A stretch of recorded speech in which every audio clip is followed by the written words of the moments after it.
고차 방정식의 풀이에요. 자, 고차 방정식의 풀이는 우리가 앞에 인수분해에서요, 고차식의 인수분해랑 상당히 유사합니다. 자, 여러분 혹시 인수분해 왜 배운지 아세요? 인수분해 왜 배우냐면요, 방정식 풀려고요. 왜? 나열되어 있는 값들을 우리가 이렇게 인수분해를 할 수 있으면 이퀄 0이라고 했을 때 이게 0되는 이게 0되는 값을 우리가 찾을 수가 있겠죠. 그리고 각각이 0되는 값이 뭐죠? 우리가 구하려고 하는 방정식에 뭐가 돼요? x의 값이 되죠. 자, 그래서 우리가 고차 방정식을 푸는 방법은 지금 보시는 것처럼 보세요. 3차식, 4차식을 우리는 고차식이라고 합니다. 왜죠? 3차 이상의 식들을 우리는 고차식이라고 해요. 자, 그런데 3차, 4차식을 우리가 1차나 2차식의 곱으로 어떻게 한다고요? 일단 무조건 인수분해를 합니다. 그러면 인수분해를 할 수 있다는 얘기는 결국 2개의 곱이나 3개의 곱을 나타낼 수 있다는 얘기고, 그러면 우리는 각각이 0이 되는 값이 나오겠죠. 그때 그 각각의 항이 0이 되는, 각 항이 0이 되는 무슨 값? x 값이 있겠죠. 그 값이 우리가 뭐라 그래요? 그게 방정식의 근이라고 합니다. 자, 그런데요, 문제 보시면 인수정리를 이용하여 되어 있는 고차 방정식 되어 있죠. 인수정리를 이용한다는 얘기는 결국 뭐가 될까요? 인수정리 무슨 말이에요? x에다가 어떤 걸 넣었는데, 자, x에다 뭘 넣었는데요, 뭐가 되게? 0이 되게 하는 인수를 갖게 되고요. 자, 여기에 뭐하라고? 조립제법까지 쓰게 됩니다. 여러분이 이미 배웠겠지만 고차 방정식의 인수분해에서 똑같이 나왔죠. 그러면 이때 우리는 알파를 보통 뭘로 잡죠?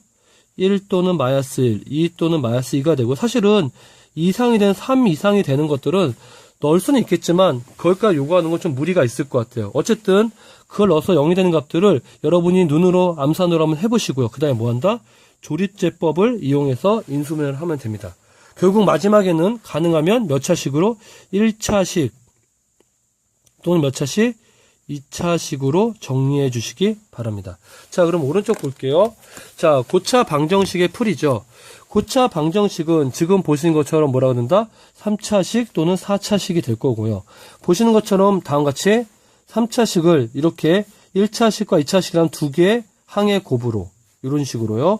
근데 보니까 밑에 보면 x는 그러면 마이너스만 있는 거 아니야? 그런데 여기서 방정식이라 나와 있지 실수 x란 말 있어요, 없어요? 이런 말 없어요. 그러면 만약에 실수 x다 그러면 이것만 답인 거 맞아요. 그렇지만 이런 말이 없기 때문에 이 경우에는 뭐죠? x의 값은 허수가 될 수도 있어요.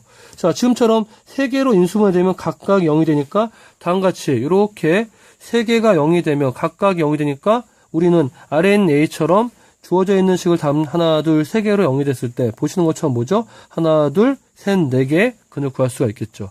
자, 그래서 우리는 3차식 또는 4차식을 뭐로? 1차식 또는 2차식의 곱으로 나타나게 되면 우리는 방정식의 해, 결국 뭐죠? 근을 구할 수가 있게 됩니다. 됐습니까? 자, 그러면 넘어갈까요? 자, 그래서 우리가 고차 방정식을 푸는 걸 한번 고차식의 인수분해 생각할 텐데, 한번 제가 정리를 한번 할게요. 자, 첫 번째, 고차식을 인수분해하는 방법은, 첫 번째는 뭐죠? 가장 대표인 거, 곱셈 공식을 쓰시면 돼요. 두 번째는 뭐죠? 먼저 얘기네요. 공통된 부분으로 묶는다. 그 다음에 곱셈 공식. 세 번째는 뭘까요? 지금 보신 것처럼 뭐예요? 뒤에 오른쪽에서 인수정리를 사용해서 풀 수 있고요. 사실 하나 더 있는데요. 대칭식일 때가 있어요. 그래서 우리가 대칭식을 가지고 뭘 한다? 치환을 통해서도 문제를 해결할 수가 있어요. 그것도 뒤쪽에 있으니까 설명을 드릴게요.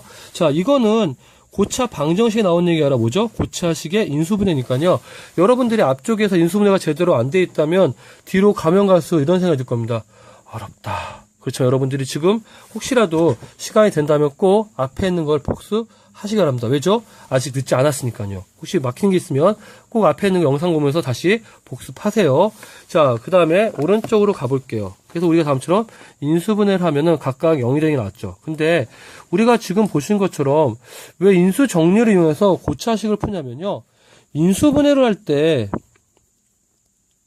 우리는 첫 번째 단추는 공통된 걸 묶어요.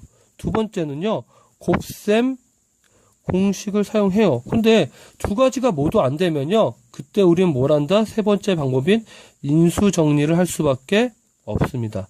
인수정리는 뭐냐면요. 자, 보시는 것처럼 주어져 있는 식이 뭐가 되도록 0이 되게 하는 그 알파 값을 찾는 겁니다.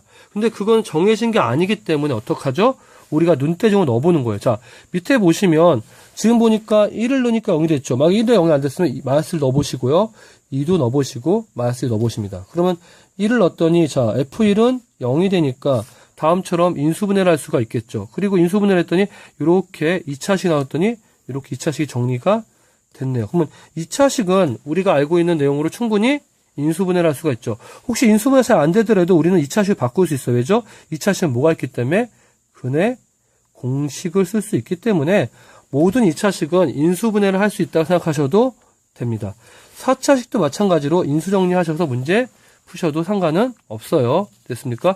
지금 보시면 만약에 인수분해 또는 뭐라고 되어 있어요? 근의 공식으로 풀어도 됩니다. 알겠죠? 자, 넘어갈까요? 그래서 우리는 문제에서 보신 것처럼 자, 박스를 먼저 볼게요.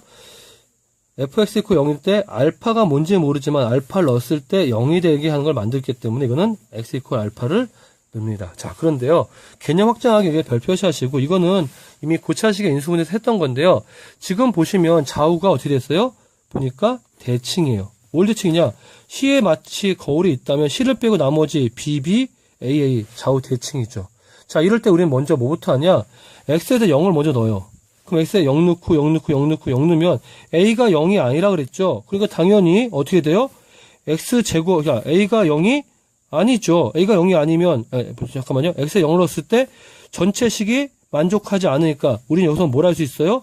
X는 0이 아니라는 걸 알 수 있죠. X가 0이 아니니까 당연히 X의 제곱도 0이 아니겠죠. 그래서 우리는 가운데 있는 이 X의 제곱을 전체에 나눠줍니다. 그러면 식을 한번 정리해주면, 자, 요 식을, 자, 어디시죠?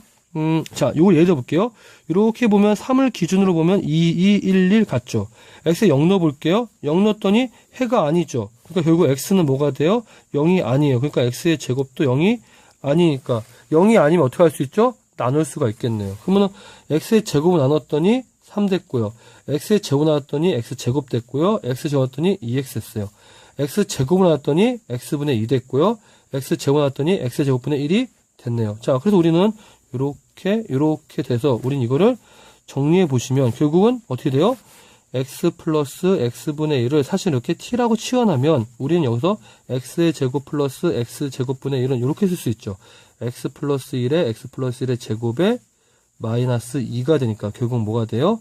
t의 제곱 마이너스 2가 되겠죠. 그래서 이렇게 정리된 식을 오른쪽에 우리가 이렇게 보시면 여기선 대문자 x로 치환을 했네요. 그러니까 이런 식으로 정리가 되고 다음 정리해보면 대문자 x는 마이너스 1이에요. 근데 우리는 대문자 x의 값을 구하는 게 아니니까 어떻게 해요? 이렇게 보신 것처럼 소문자 x로 바꿔줘요. 그러면은 x 플러스 x 마이너스 1이니까 양쪽에 x는 0이 아니라고 했으니까 양쪽에 곱해줄게요. 그럼 다음 같은 x에 관한 식이 나오면 우리가 이렇게 구할 수 있죠. 어떻게 해요? 이때는 인수분해 안 되니까 근의 공식을 사용하시면 됩니다. 그래서 여러분들이 고차식의 방정식을 푼다는 얘기는 고차식의 인수분해를 해서 그 값을 구하는 과정이랑 똑같습니다.